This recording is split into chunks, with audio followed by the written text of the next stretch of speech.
Hello ခလေးတင်နန်းဘယ်တော့ဖွင့်မှာလဲဆိုတဲ့မိဘတွေအတွက်သတင်းကောင်းရှိပါတယ်ဒီမေလ23ရက်နေ့ဆိုလို့ရှင်တော့ကျမတို့ကခလေးအသက်10နှစ်ကနေ15နှစ်အတွက်တင်နန်းလေးတွေစပြီးဖွင့်ပါပြီဒါပေမဲ့ဒီအတန်းလေးကတော့ခလေးအခြေခံရှိတဲ့ခလေးတွေအခြေခံကိုကောင်းကောင်းပိုင်တဲ့ခလေးတွေအတွက် intermediate level ဆိုပြီးတော့မှဖွင့်ထားတဲ့အတန်းလေးဖြစ်ပါတယ်ဆိုဒီအတန်းလေးထဲမှာကျတော့ခလေးတွေကိုဘာတွေပြောခိုင်းမလဲ speaking ကိုတဦးချင်းစီတေချာ practice လုပ်မှာဖြစ်တဲ့အပြင်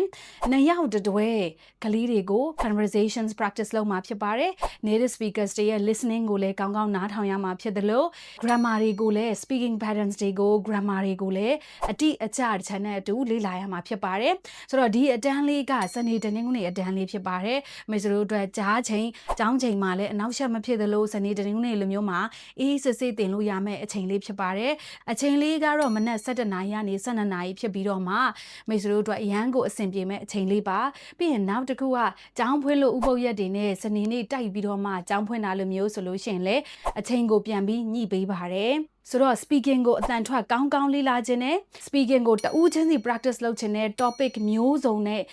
speaking ကိုပြောခြင်းနဲ့လူရှိသူရှိထွက်ပြီးတော့မှပြောတဲ့အခါမှာလေဒီကလေးတွေမှာ confidence ရှိစေခြင်းနဲ့ဆိုလို့ရှိရင်တော့အခုဒီတန်းလေးကိုတက်လို့ရပါတယ်ဒီတန်းကတော့တဦးချင်း practice လုပ်မှာဖြစ်တဲ့အတွက်ကြောင့်မလို့အယောက်20ပဲလက်ခံမှာဖြစ်ပါတယ်အများကြီးလက်မခံပါဘူးဒီတန်းကိုမိတ်ဆွေတို့ join ခြင်းနဲ့ဆိုလို့ရှိရင်တော့တခါတည်းဒီတစ်ပတ်အတွင်း join ပေးပါမေလ23ရက်နေ့ဆိုလို့ရှိရင်စပြီးတော့မှဖွင့်ပါပြီတင်နှန်းချင်းကြတော့သူက3လကို2သိန်းခွဲပဲဖြစ်ပါတယ်အယောက်20ကိုပဲလက်ခံပြီးတော့2သိန်းခွဲပဲယူထားပါတယ်မိတ်ဆွေတို့ရေဒီတင်နှန်းကဘယ်နှလအပြတ်လဲဆိုတဲ့မိတ်ဆွေတွေအတွက်ကလေးတွေရဲ့တင်နှန်းကဘယ်နှလအပြတ်ဆိုပြီးတော့မှတင်လို့မရတဲ့အတွက်ကြောင့်မလို့3လတစ်ခါတင်နှန်းကြေးသွင်းပြီးတော့မှစက်တိုက်တက်သွားလို့ရမှာဖြစ်ပါတယ်ဆိုတော့မိတ်ဆွေတို့အနေနဲ့ကိုကလေးတွေကို topic မျိုးစုံနဲ့ English ကိုလေ့လာစေချင်တဲ့ speaking patterns တွေအတန်ထွက်ကောင်းကောင်းနဲ့ English ကိုလေ့လာစေချင်တဲ့ဆိုလို့ရှင်တော့အခုပဲဒီ Viber ဖုန်းနံပါတ်မှာစုံစမ်းမေးမြန်းလို့ရပါတယ် Facebook Messenger နဲ့ TikTok Messenger မှာလည်းစုံစမ်းမေးမြန်းလို့ရတာဖြစ်တယ်လို့ Viber မှာလည်းစုံစမ်းမေးမြန်းလို့ရမှာဖြစ်ပါတယ်